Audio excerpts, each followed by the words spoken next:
What are we on? Episode 54. Mm-hmm. Back again.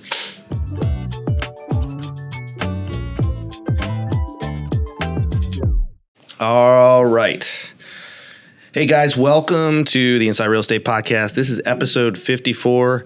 Today we've got some slightly dangerous energy, maybe. A little bit of, I don't have 20 years of experience, but I'll outwork you vibe. And Sam Walls, thanks for joining us today. Thanks for having me. Yeah, man, for sure. All right, so we had you on briefly for a little bit of a co thing before, but you've done a lot since then. Yeah, for sure. Yeah. Been busy. Yeah. So we're going to get into that. Sam is not your average realtor. So you're about to turn 21. That's right. Most people your age are figuring out what they want to do. You decided to sit 100 open houses in 100 days. What were you thinking? I just, I got back from a few trips this summer and I was like, I want to do something that makes like a big impact and, creates some movement. So I decided to sit 100 open houses in 100 days. I can only think of a few agents who have done that ever. One of them was my coach and he encouraged me to do it. And then I wanted to film the results. I don't think anyone has ever done that, or they haven't done it until I did it. And I was like the first one to kind of like pave the way. Now all I get is like people on my For You page like trying to do the challenge. So That's cool. good. Yeah. So were you like, obviously, it was somewhat ambitious. I know a lot of agents that don't have the attention span to pull that off.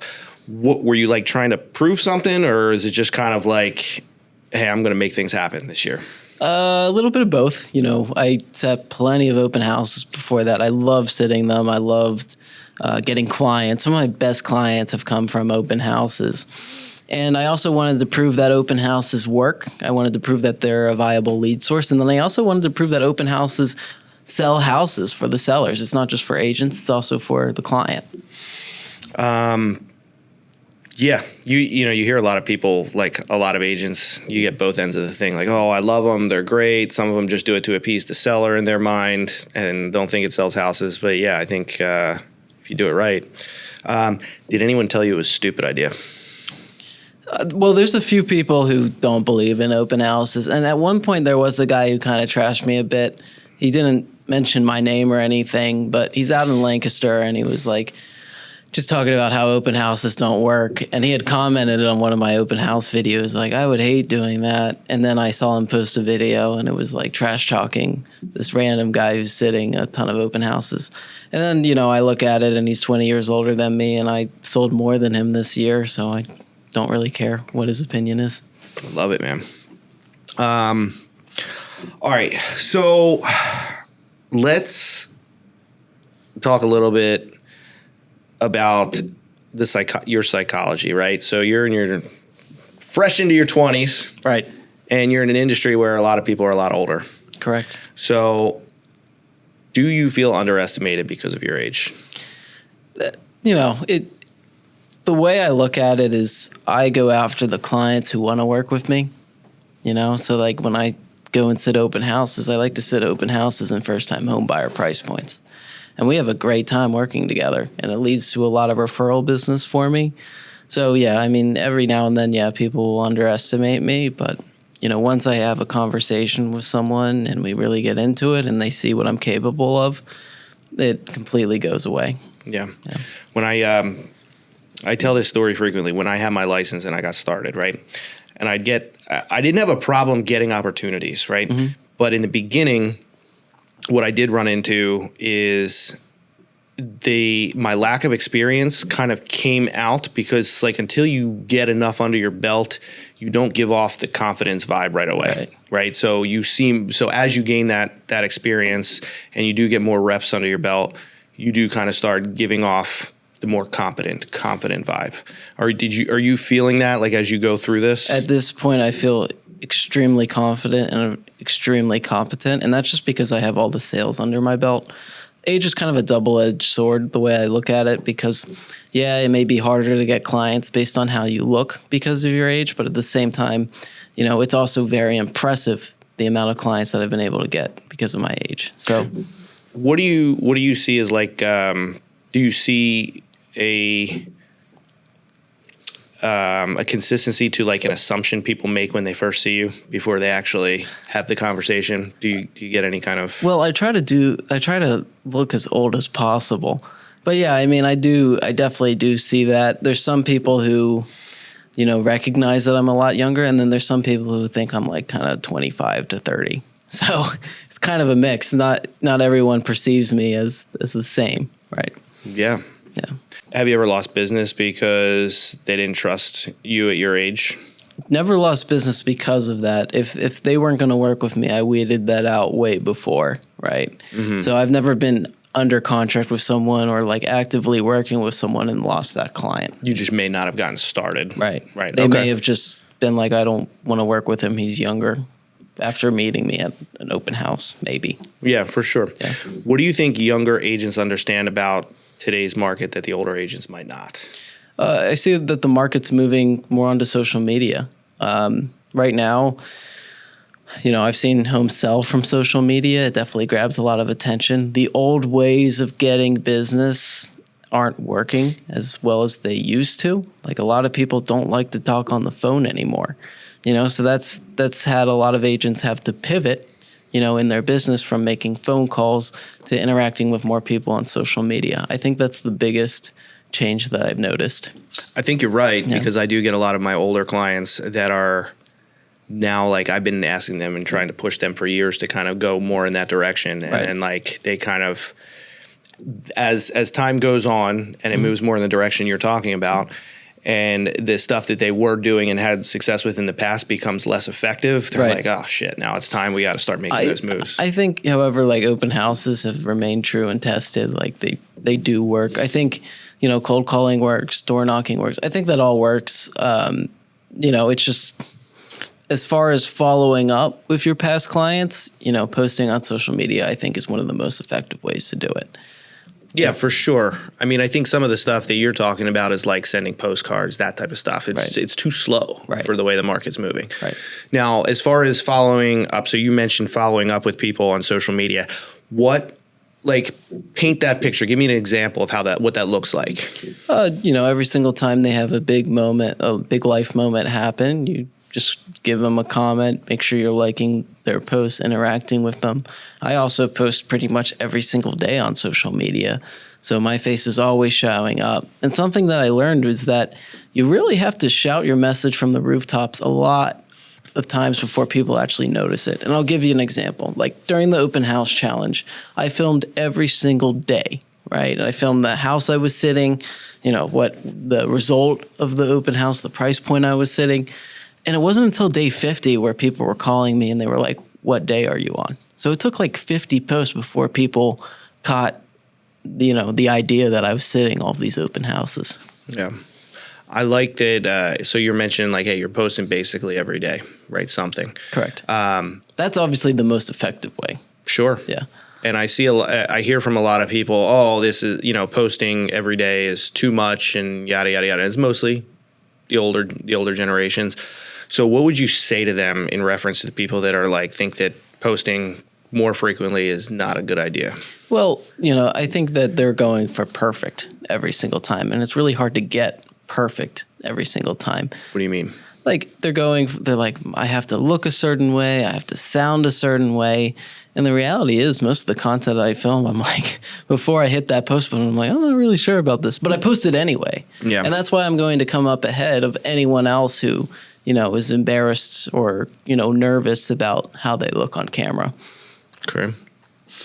All right, let's dive a little bit deeper in on the open house challenge, right? Mm-hmm. So, you said your coach is the one that encouraged this. So Correct. Yeah. So how did that happen? Like, where were you in your dealings with your coach that this came up? Well, he had done it before. Actually, I met my coach because he did the challenge. And I saw a YouTube video talking about how he was selling 10 homes a month from sitting open houses.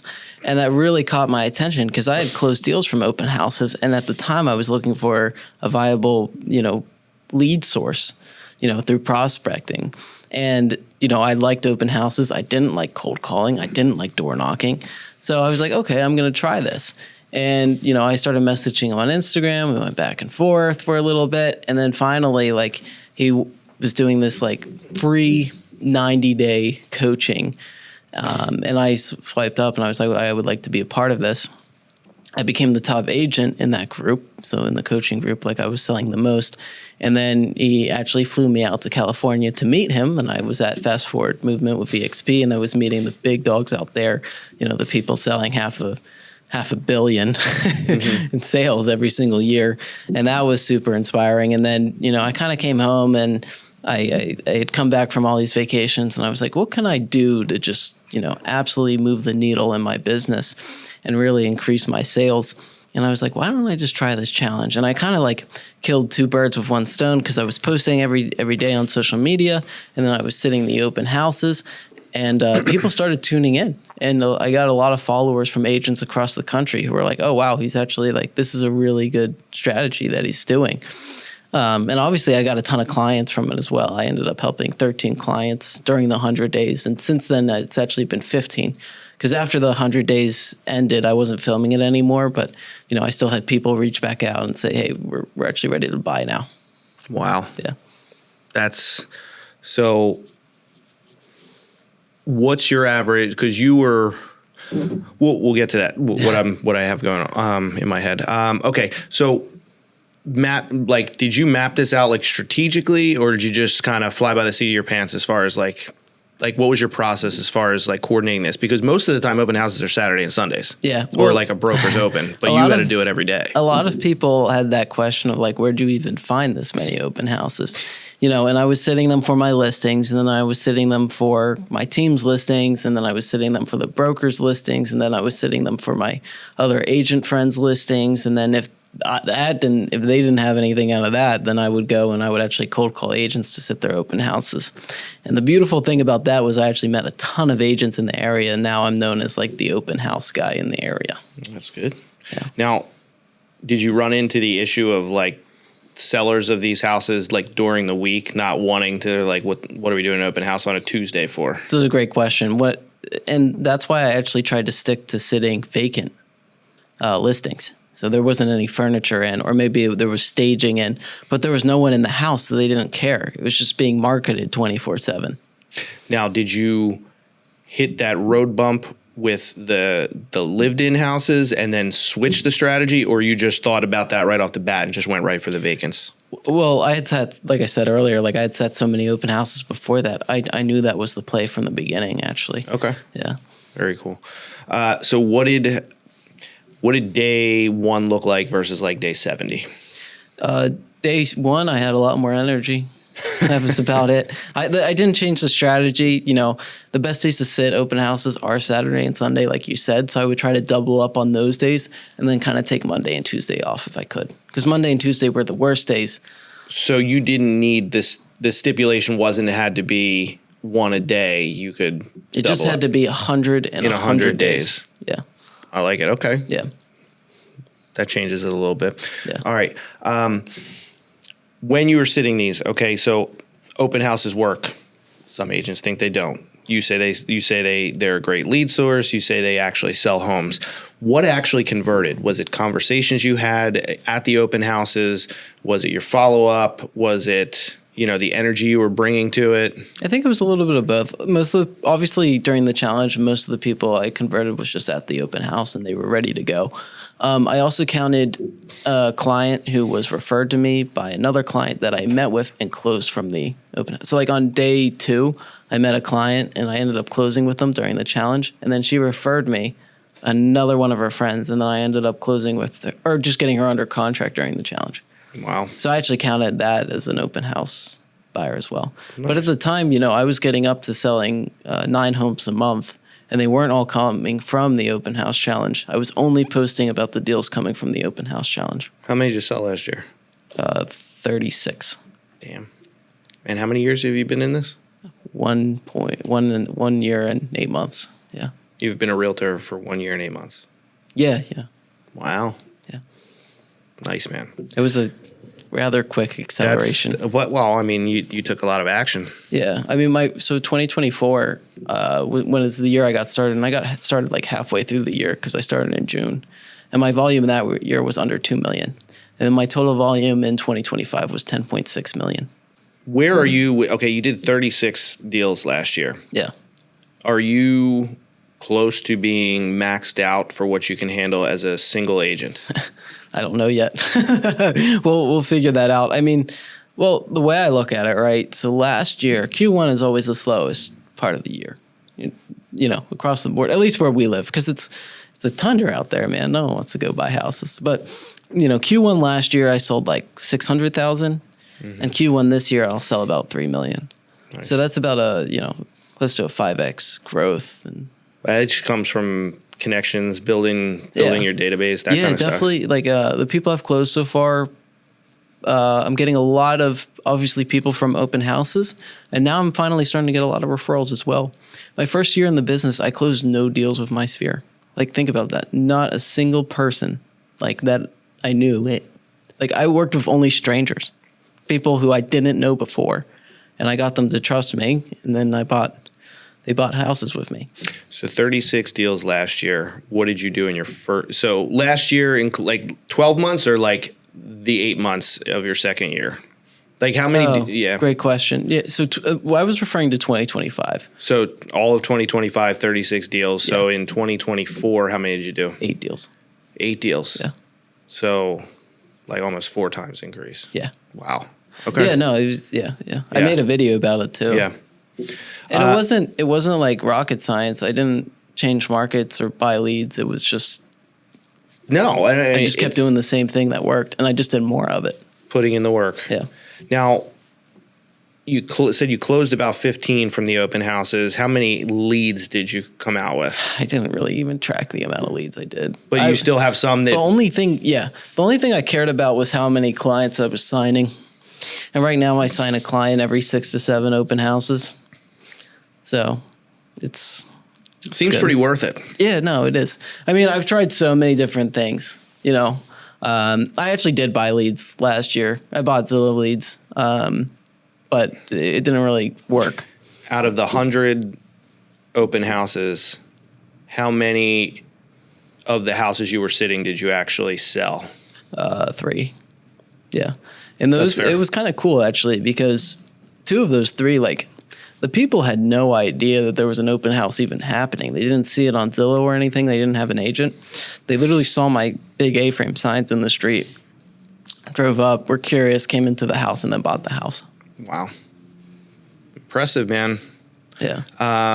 And what people don't really think about either is, you know, they're like, all right, well, only 2 people, only 3 people bought the house from the open house challenge. It's like, yeah, but there were actually multiple times where the open house person bid on the house. Mm-hmm. They just didn't get the house. You know, and I did a video on that last week where I sat in an open house every single day for my seller until it sold. And I ended up bringing 2 people from the open house that offered on the house. They didn't get it. So like the average person's just going to look at it like, well, the open house didn't sell the house. Correct. However, those 2 people who bid on the house pressured the winning offer, the person who ended up winning the house. They pressured that person to come up in price. So my seller actually netted more on the sale of their house because I sat those open houses. Are you doing? I see you get. I would say it's probably a smaller percentage than half, but some agents will go out there and they'll spend all this money for open houses, buying food and drinks and all this crazy stuff. Were you doing that type of thing, or are you just putting a sign out and just showing them? I see 2 types of a few types of agents, right? The people who like kind of just sit open houses because their broker tells them to sit open houses and they don't really work the open house. And I see people who go all out for like 1 or 2 open houses. You know, they buy the balloon, they put the balloons on the signs, they set the signs out on the street, they door knock the neighbors, they call the neighborhood, they bring food to the open house, they bring drinks, you know, alcohol to the open house. And then there's people like me who say, screw all that, I'm going to work every single open house, and I'm not going to sit 1 to 2 open houses, I'm going to sit 6 open houses this week. Mm-hmm.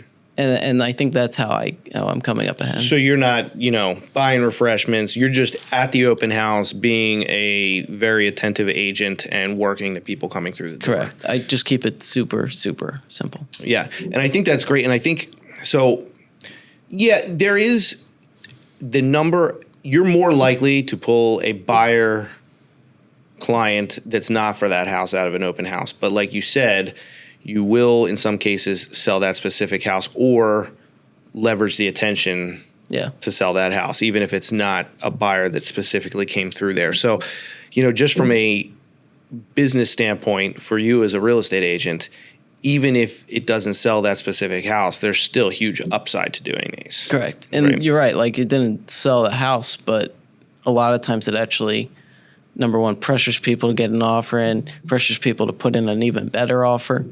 Yeah. So it actually is beneficial. So let's say somebody does, let's say that you have 20 people come through. Yeah. And it's a poppin' open house. Yeah. And you do get the one person that is interested in that specific house coming in, and they see all the attention that it's getting. Right. Right. They're going to be like, oh shit, maybe we need to think about locking this down because it seems like there's a lot of people looking at it. Yeah. Cool. So during this process, did you ever get to a point where you're like, I'm freaking done? And like, by the end of it, I was super tired. Did you ever think about quitting before you got to the end? That wasn't really an option, because then what would my audience think about me? I've seen a lot of people start the challenge and quit the challenge, but it wasn't me. Also, you put it out there. Like, you were going to look pretty bad if you didn't complete it. It would have been bad, right? Like, they're like, oh, wow, that's people would have forgotten, but I wouldn't have forgotten, and then that would have lowered my self-confidence, in my opinion. The only reason my confidence is high is because I'm a man of my word. Like, when I say I'm going to do something, I do it. It's good. It's important in business and life. Yeah. I don't know a single agent in our market who did what I did.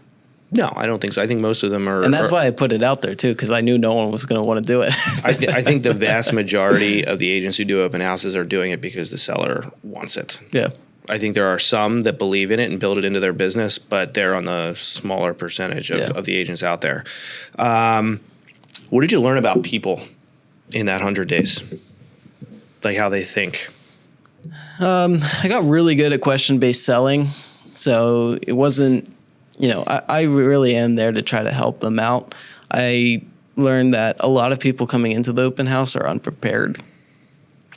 And a lot of them had agents too, but they had no idea, at least the way I prepare my clients before they go to an open house or go to a showing, I send them the seller disclosure, I send them the info sheet, I send them an estimated cost sheet. So by the time they get there, they know of any known defects with the house. They know all the info with the house, how much the HOA is, what the HOA covers, and they know exactly how much it's going to cost them. And I can tell you, 99% of the people coming in the open house don't know all those details. Yeah. Right. And it's one, either because they're not serious, or two, because their agent didn't prep them. Yeah, I can see that.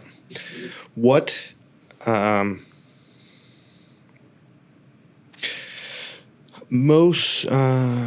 is this? All right, let's shift over to, you just bought your first property, huh? Yeah. At 20 years old, why buy instead of rent?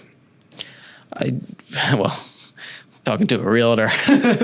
No, I wanted to start building equity immediately. I refused to rent. I just need to buy, start building equity. What I'm doing is actually the equivalent to renting, right? I'm living in one of the best spots I could ever imagine. Mm-hmm. And, my monthly expenses are like $2,000 to do that. Yeah. And I own a house worth, over $500,000. Yeah. Makes sense. It's the only way to do it. And, I'm going to keep that house till the day I die, because I'm just focused on buying and holding and building a huge real estate investment portfolio. That was the goal behind all of this. It's why does he sit all these open houses? To make money and then move that money into real estate. Yeah. We're going to dive more into that, but let's take a sidebar again at 20 years old with the mentality you have. Where did you where did you start getting ambitious? Was it like at 18 and you're just like, hey, I'm going to start doing shit? Is it when you were younger? Were you always like that? Was there a moment or something you did or saw, read? It was during COVID, so 2020. I was like 16 at the time. It sounds funny. It does sound funny because it wasn't that long Or ago. maybe 15, but I read Yeah. Rich Dad, Poor Dad, and that changed my entire belief system. It taught me like about cash flow and how the way the world works, how it really works. Everyone, my parents were both teachers. I went to one of the top schools I had to apply to get in. And then, the expectation was you go to school, then you get a good job and you work and then you retire.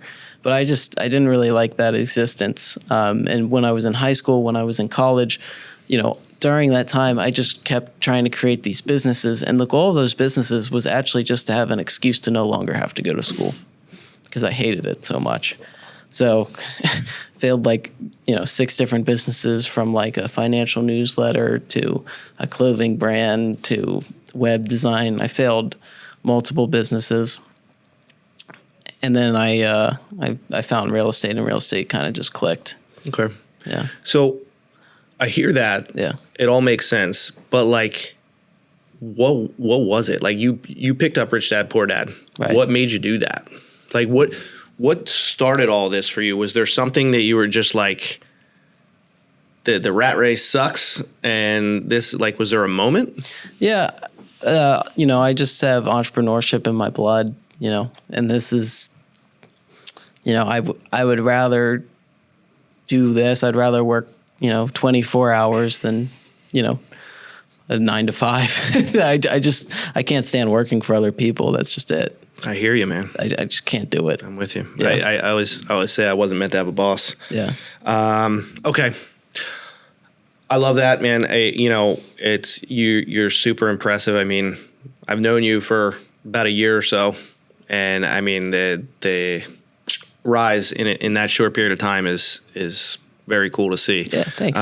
So kudos to you. All right, back to buying your first property.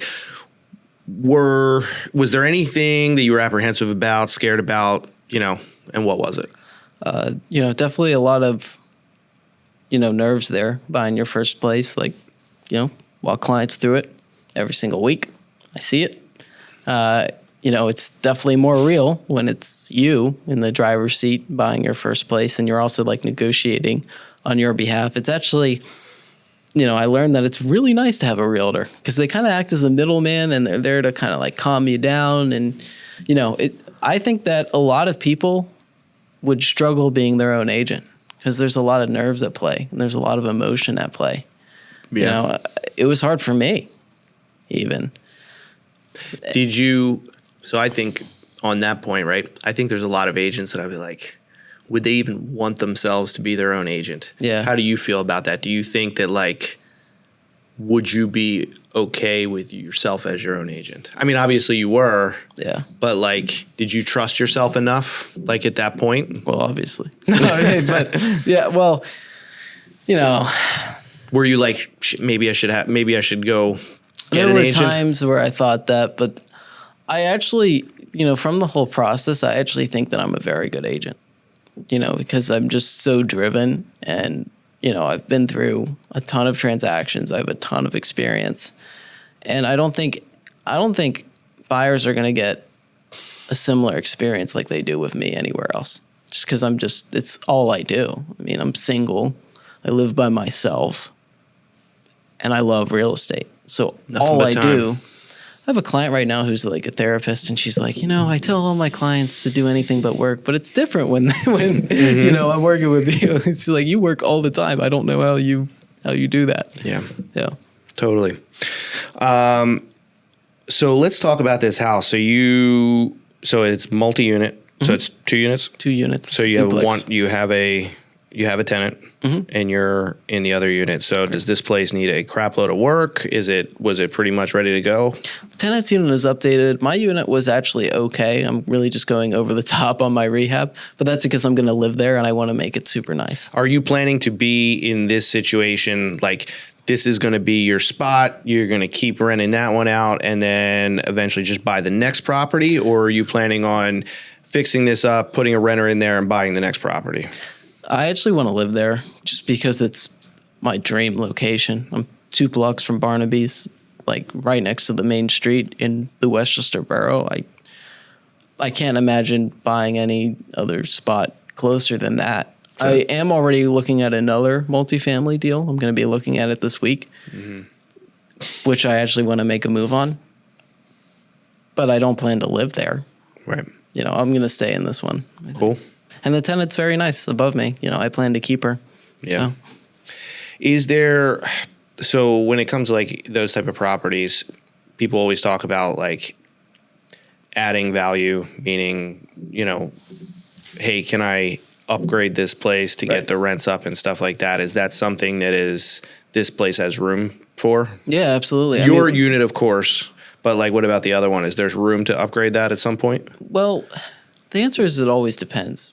But in my scenario, I have a tenant who's been in that property for 17 years, doesn't miss any payments, and is paying fair market rent.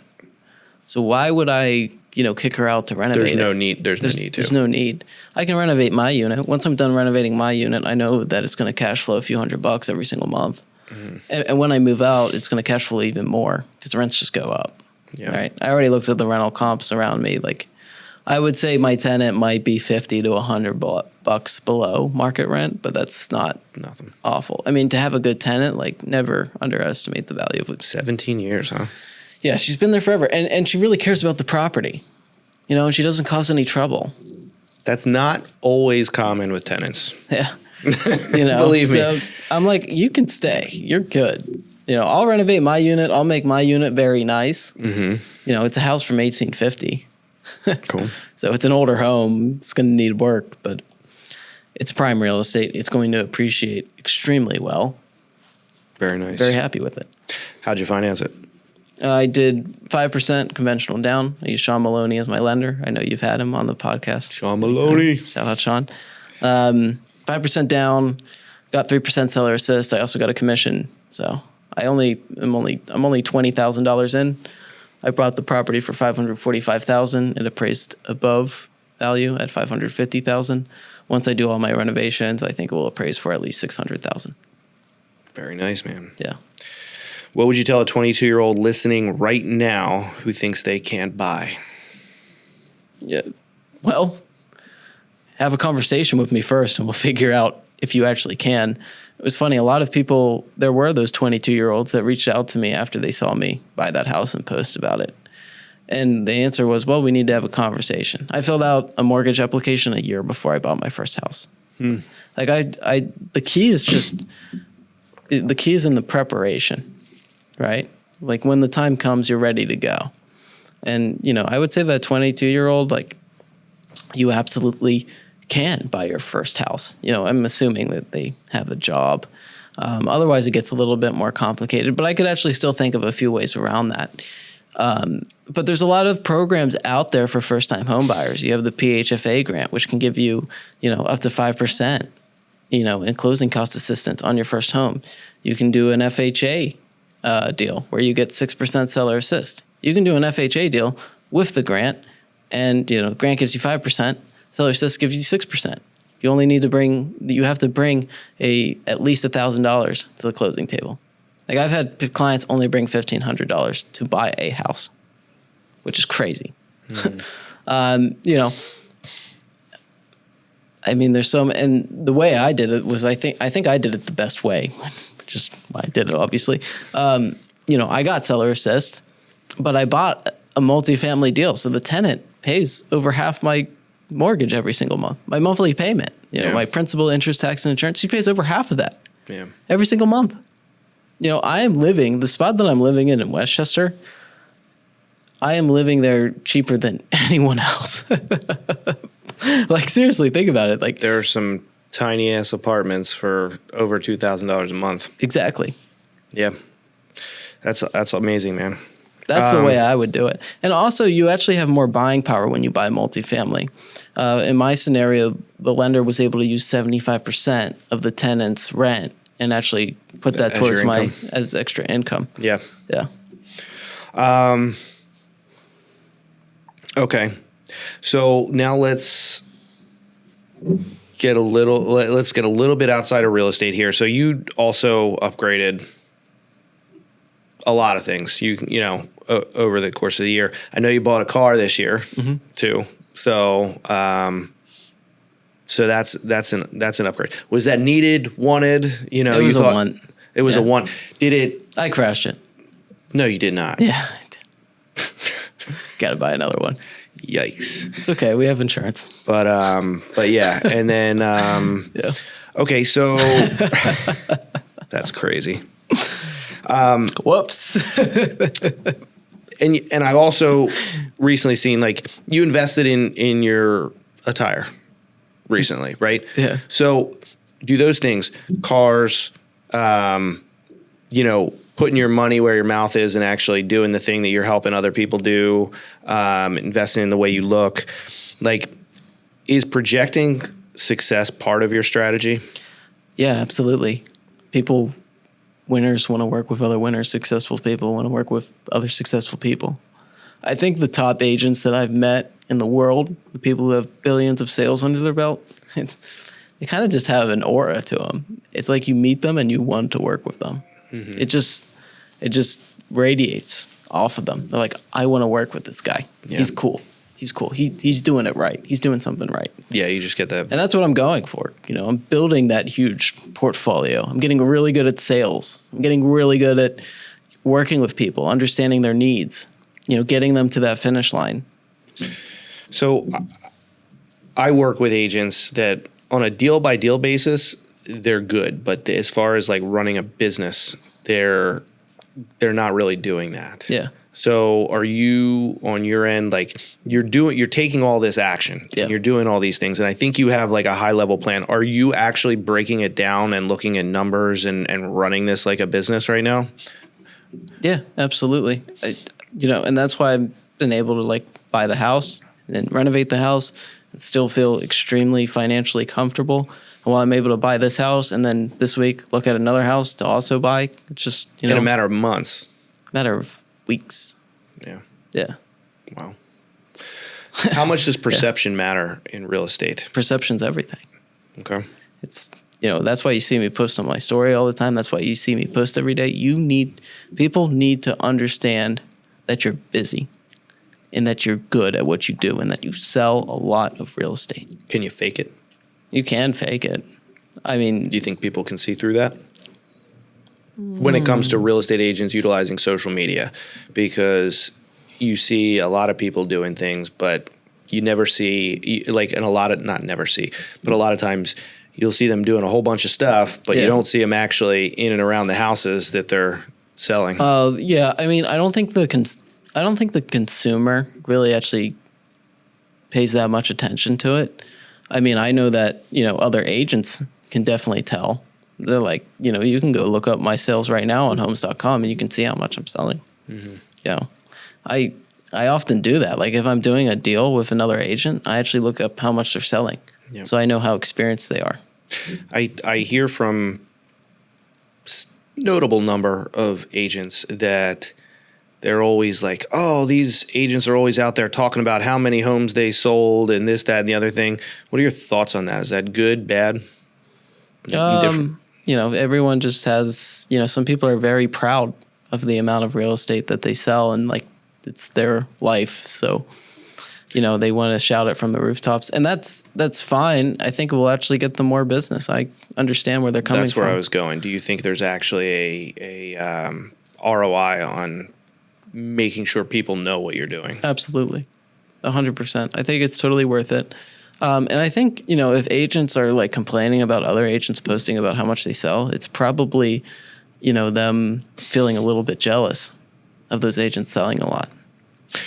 What do you think? I've never like hated on an agent selling. There's no point. like it's also I don't really feel threatened by those people because they're actually way older than me, which means I have so much time on them. All the top agents, I'm starting, way younger than they ever started. Like I'm here to build something huge. And I'm on track. Yeah. What are you, knowing what you did last year? How did you set your goals this year? Did you set it by like a goal of GCI? Did you set it by a goal of number of units? How are you? I did it by production. Okay. My goal this year is 20 million in Okay. sales. I think this is the first time I announced that, actually. But yeah, last year I did 10.6. Okay. The year before that, I did 2. So the goal is to double. It gets harder to double as you grow, but I think it's feasible. Do you think this year, to reach that goal, it's going to require you at some point to add pieces to yourself? It absolutely is. I actually threw this exact question in ChatGPT because I was like, how can I make this feasible? And ChatGPT was like, okay, well, you need to set this many open houses based on your conversion rate. And I also planned on finally my sphere and, starting to use me. I feel like they should trust me at this point. I've sold a lot, but who knows? I'm always surprised. I also am starting to get a lot more referral business, and I get a ton of repeat clients because I worked with a decent amount of investors last year, and they all want to work with me again, which is really good. It's a really good sign when you're continuing to work with the same client over and over again, and clients are continuing to refer you a lot of business. That is a very good sign. You said... And I didn't have that last year, so I'm adding it on this year on top of the open houses, on top of the team also giving me business. Right. You said that social media is a great way to stay in touch with your people, right? What do you do outside of that to accomplish that goal also? Because not going to get to everybody on social media. Yeah. Well, I actually send people gifts throughout the year and I check in with them. Okay. I want, I don't need to be up close with my clients, but I do want to be friendly with them. I want them to use me again. I can say that I pretty much enjoyed every single interaction that I've had with my clients. And, I want to stay in front of them. I want them to know that I'm there for them. And, that's why I'm big behind gifts and, checking in and being a resource for them. Correct me if I'm wrong. Didn't you invest in starting a new company also? The title company? Yeah. Is that still a thing? Yeah. How's that going? Extremely well. Extremely well. I don't know how much I can share about it, but it's been extremely good. Okay. Yeah. It's a great passive investment. Okay. Yeah. I got my first distribution check today, actually. And I was like, I cannot believe this is real. Is it something that has the potential to, it's going to get there? Yeah. Okay, cool. And the people I partnered with was also a strategic move. It was a very good move. Good. Yeah. Is the goal to be a realtor forever or to own the ecosystem around the real estate? Are you trying to, is your time as a realtor just you love it, I want to do it, I just want to keep growing as a realtor, or is this a means to a longer plan? In the next 10 years, you'll see me, continue to do very well as a realtor. But I also understand that the top 1% agent is not as successful as the top 1% real estate investor. Okay. So my focus is on investment real estate. That's why I was so big on getting that first place and really starting to build momentum there. Love it. What's the 5-year vision? In 5 years, I want to be making at least $1 million a year. And I want a lot of it to be, I would want 10 to 20% of that to be passive income. Believe it or not, I have a few strategies for getting there. And then, God, in 5 years. Well, I have a vision board of what I want, but it involves me owning a lot of real estate and mentoring a ton of people. Okay. And making a big impact. currently, do you? Actually, you want to know the beautiful thing about everything that I've done so far is that I documented everything.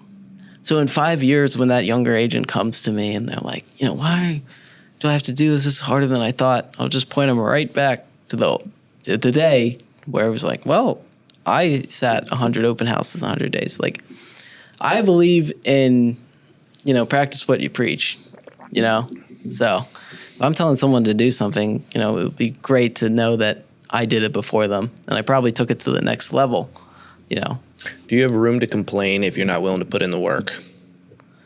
Well, not really. I mean, I would never, in last year, this time I was like, I don't have enough business, so I decided to do something. And what I did was I just started sitting, 6 open houses a week instead of 2. Yeah. And it worked, believe it or not, Yeah. Well, I mean, and you talked about, when you put it, you were using ChatGPT, that is based on your conversion rate. This is what you need to do. And that's the thing, that when you get the reps in and you start having that data to work with, then okay, this is my conversion rate. And over time, your conversion rate might get better or whatever. But it's like, okay, if I know that I need to do X amount to get this result and I want to quadruple this result, then, you kind of have the numbers to You're absolutely forecast right. that. And that's a beautiful thing. If you ever read the book Compound Effect, that book kept me grounded, and I really felt it this year. Because I wasn't just getting good at converting people at the open house. I also got good at picking the right open houses. I also met a ton of agents, and then they wanted to work with me. I also, the clients started reaching out to me that I met a few months ago, and all of a sudden they're ready to sell or they're ready to buy. It just worked in so many different ways. And it was all good ways. It was like I came to the realization, I was like, if any agent does this challenge, there's going to be a ton of good things that come out of it. Yeah. Does hard work pay off? For me, it did. It's not always I don't know. I mean, I feel like, does hard work pay off? Well, I can think of numerous examples where you could work extremely hard and you're not going to get the result you want. No. But again, it's like so many people are looking for instant gratification, right? Right. But I can say, in my experience, that even if any time that I've busted my ass for an extended period of time, at some point it pays off, right? The payoff might not be in the thing that you were working towards. It may be in okay, through this hard work, I gained experience or knowledge that helped me do something over here. Completely. So it's like, I agree with you. The path to success isn't always straight. There's all these bends. But I don't think hard work's ever wasted. Yeah. But if you're looking for that, sometimes you just gotta put your nose down and grind, because, over the course of a year, there'll be periods of time in the year where it's like, I may have to forego the gym for whatever, because it's like, it's either sleep or not sleep. And sometimes you need to sleep, you know what I mean? And it'll seem like in those periods of time that I'm just like, this is a grind and a half, sometimes it sucks. But then when you get over the hump and then you look backwards, you're like, man, I'm a lot further ahead than I was, There were a lot of points this year, and especially at the end of 2025, where I looked back and reflected, and I was like, that was a lot of good progress. I mean, I had 400% growth in a year, and I was like, that was pretty good. Let's do it again. Knowing what you know, what your and your goals and plans for this year, what's the first piece you think you're going to need to add for yourself? Is it another body? Is it what's something you're going to have to add in order for you to get to your goals this year? Well, the key piece to adding onto my business this year is going to come from my sphere and getting more referrals. So, and the way to do that is to stay in front of more people, right? And so the tools that I added was something like CRMs and delivery services. Those are the tools I added to stay in front of people. that way I can track what I'm doing, what I'm sending to them, and making sure that I'm, following up enough that they remember me. It's all about staying top of mind. When you think of Always. a shoe brand, you think of Nike, Adidas, when you think of real estate, I want people to think of Sam. Well, a lot of people are thinking of Sam right now after what you've been doing. All right.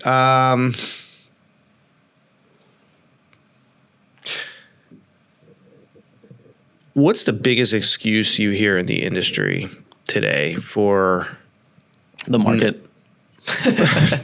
Fair enough? It's Unpack the that a little market's bit. fault. Yeah. Unpack it a little bit. Well, I've said it a few times right now, and there's a little bit of truth to it. Right now feels like it's -10. Not many people want to see houses. There's some truth behind that. Mm-hmm. But how do I respond to that? Do I say, all right, well, put my hands in the air, can't do anything about it? Or do I double down and do I say, well, I just need to do more, even more now than I was before, so I can make sure I hit my goals? Okay. So the market might suck right now, but how are you responding Does to it it? actually suck though? Like there's certain aspects of this time of year, weather, sure, but like at least for what everybody says real estate's local. Where we live, Here's is the what I'll market say. thin? Over the past 4 quarters, I have had consistent growth. Like if you go to like my homes.com snapshot, like Q1 to Q4 of 2025, it looks like this. Mm-hmm. It's a line straight up. And I've pretty much done the same thing. It's just sitting 4 to 6 open houses a week. The challenge obviously did help, but I'm doing the same activity, doing it better than before, and I'm having a drop in business. True. So if you look at it like, all right, I've kept all factors the same here, and I'm feeling that I don't know. I don't want to make excuses for it because it's not like I'm upset right now. I'm not upset. I'm actually so excited because Q1 last year was 5 times worse than the Q1 I'm going to have this year. Right. That's why I'm excited. But also some of the what you're saying you're doing getting worse results now could be the time of year and not anything that you're doing wrong or whatever it would be. And I accept that. That's fine. The one thing, so most agents take a hiatus around the holidays, the end of the year. Yeah. And even honestly, some of them drag that out into, the majority of Q1. Mm-hmm. Did you stop around the holidays? No, it kept going. Christmas I didn't work. Like Christmas Day? Yeah. Well, of course. But I mean, like some people just like the whole month of December, November, like they're taking months. December was my best month. Right. Of last year. But I see a lot of agents, and I mean, this is just historically the case. Agents take off. I think the agents in a lot of cases contribute to the slowdowns we get at certain parts of the year. Oh, sure.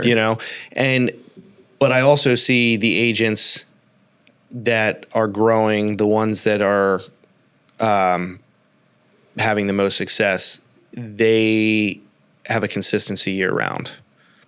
Is that what you're playing into, and are you feeling that?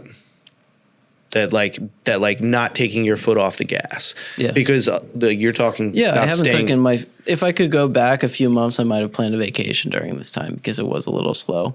But the activity that I do every week that I find success with, I just kept doing the same thing every week through December, through January to right now. But and if you were to have taken off, let's say November, December, January, that's 3 months where you got to build back up the momentum. Yeah, exactly. Yeah, and it's hard. Yeah. And I'll give you an example. I had a really good last year, but September I actually didn't sell a single home. And I didn't sell a single home was because in August I closed a ton of deals, but I was on vacation in August. So I wasn't doing any prospecting. And I felt that in September. Let's fast forward. You're 35 years old. Mm-hmm. You had to start over from scratch again. What are you doing different? Well, I haven't reached 35 yet, but Just I wouldn't change a thing of what I did. would you have started something earlier? Would you have? Oh yeah. The beautiful, you got to start. That's something I truly believe in, starting early, because then it just gives you so much room to improve. Could Sam Walls, knowing what he knows now, given a playbook to Sam Walls a year and 8 months ago, that would have jump-started his career faster? Yeah, absolutely. Number one, I would have probably joined a team sooner. Would have gotten a mentor sooner. Number two, I would have started sitting more open houses right away. Yeah. And that's actually it. That's really, I mean, those are the two changes I would have made. Okay. Yeah. What are you? What's your plan of attack to really cultivate your sphere this year? What are steps that you're planning to employ? Just continuing, people really react positively to challenges because they're curious what happens. So like right now when I'm doing this live and flip challenge, it's like, follow along to see how much this is going to cost, how much it would cost to like flip a house. Follow along. And I think a lot of people pay attention to it because I'm younger too. And they're like, all right, let's see how he does.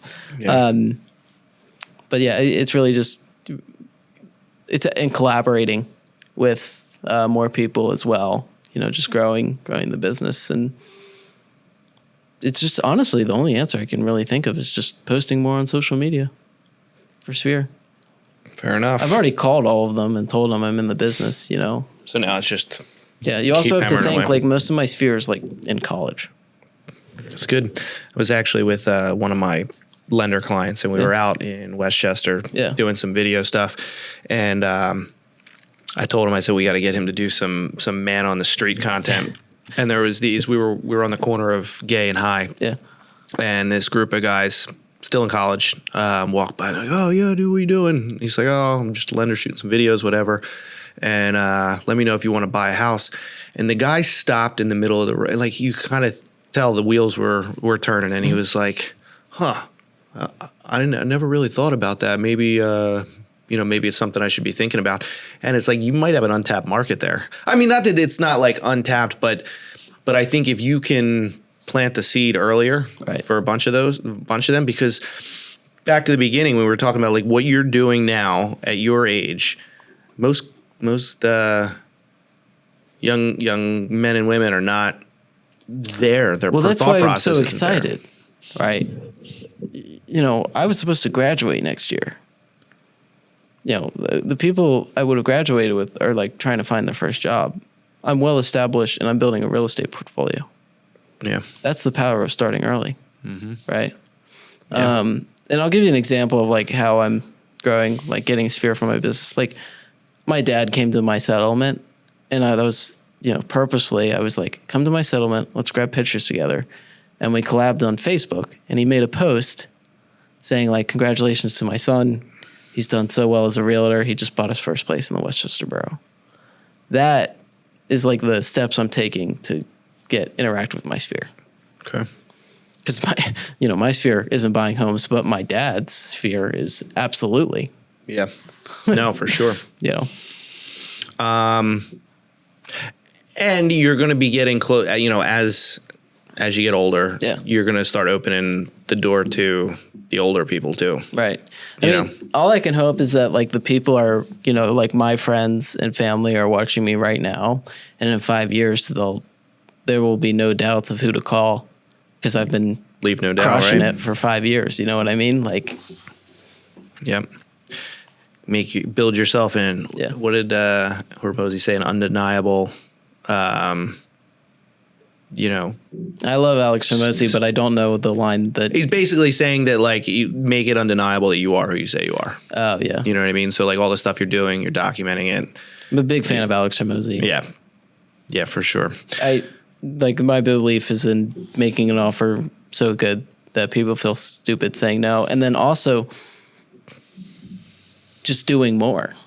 I mean, that was the theme for last year, like doing the 100 open houses. Like that was an influence. It was Alex Hormozy. He was like, just do more. You can get so caught up in thinking about the details and just never take action. Yeah. But okay. So You know, want to know the craziest lesson I learned from that? People try to like strategize like the perfect open house. And I did too. I was like, I got to put my signs here. I got to do this. And then I just realized, you know what?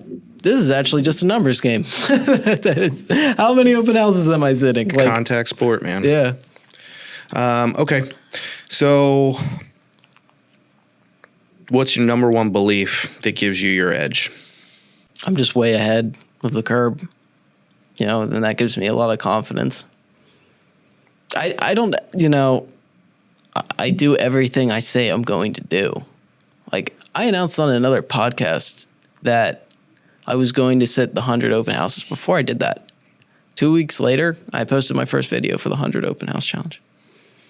I do it. And like the seller last week, I was like, I'm going to sit your house until it sells. It sold after I sat 7 open houses every single day, you know, like just day after day after day, you know. Giddy up, man. Yeah. If you fail, what would it be because? Serious health defects. That's it. It's the only thing. Yeah. I love it. If you win big, I what lose will it both be my because legs. Hopefully that doesn't happen. Knock on wood. of? If you win big, what's it going to be because of? Consistent massive action. Okay. Last question, man. Give us a positive message to the world. Well, you know, a lot of people ask me about, you know, how I'm having success in real estate.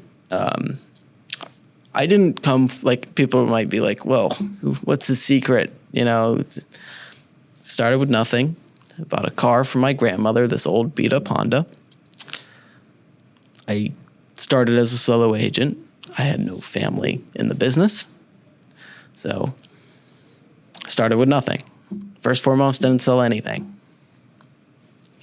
So if I can do it at 19, then I promise anyone else can do it. I love it, man. That's it. Thank you very much.